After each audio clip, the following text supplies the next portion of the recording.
All right, I want to welcome everyone today. This is the Southern Ohio Museum's tour of the Queen Brooks exhibition, The Voices of Queen Brooks, here in the Richards Gallery.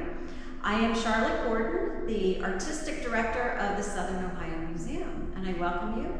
We do need to thank the Ohio Arts Council and the Scioto Foundation for helping make all of our exhibitions and all of our programming possible. We'd also like to thank Auto Styles. They help us with our transportation costs.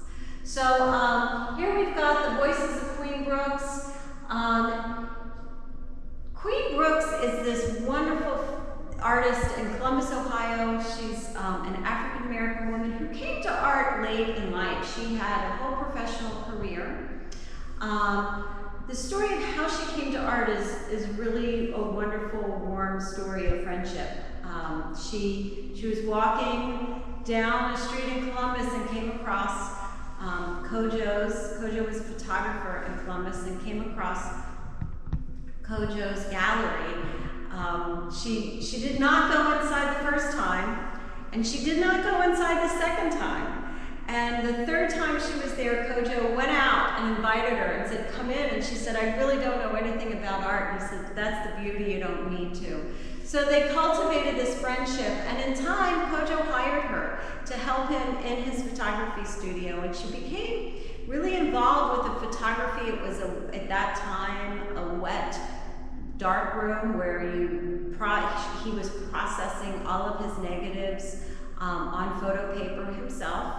And she became his darkroom assistant and then became a wonderful photographer in her own right.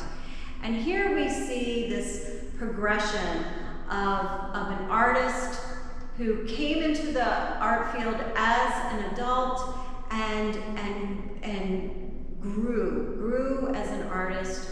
She went to the Ohio State University and received her Master's of Fine Art. And you see a woman who's not wasting any time. She knows that she wants to use her voice and get these images out of her head, and so everyone else can enjoy them. She uses a multitude of materials. She brings to it just this wonderful wealth of knowledge, of life, and of art, and of materials. So we're going to start over here with some pieces. Queen Brooks, the Voices of Queen Brooks the title refers to the symbols that she uses, that she incorporates into work. She has studied the use of symbols through different cultures, different centuries, different groups of people. The hobos had their own visual language back in the 30s when they were looking for food, looking for safe places to stay. She's researched the multicultural use of Native American and African symbols, and how one symbol can mean many different things in different cultures.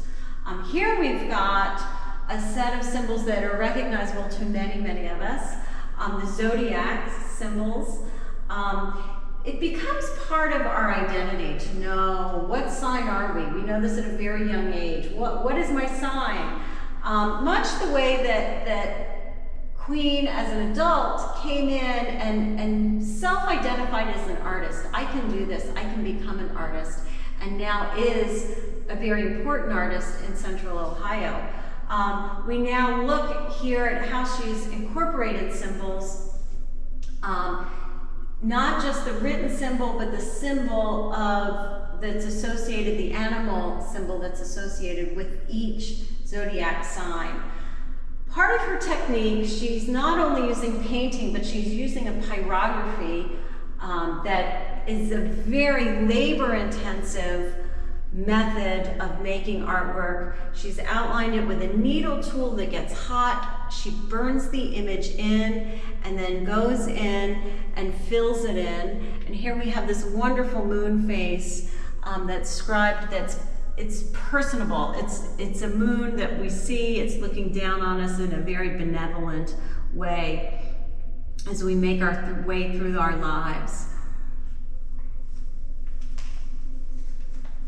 Furthering her use of symbols, this symbols, we can see certainly this X, we've got the alpha and the omega, but Queen has done a wonderful job in letting us know what she's trying to tell us here. And so for each of the symbols, she's put a key on the back.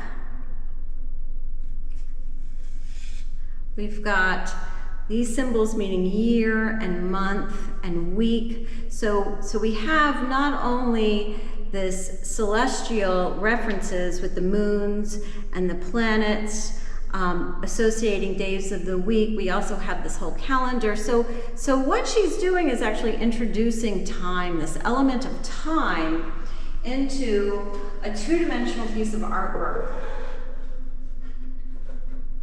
So not only are we seeing a complex artwork of all of the symbols, but Queen Brooks here, we see a reflection of a large knowledge, a depth of knowledge of art, in which she's also incorporating color, complex color arrangements with her lines. And we see the use of complementary colors, the blues and yellows, these purpley with greens and yellows. And this is adding to the overall structure of the piece that then together create a very dynamic piece of art.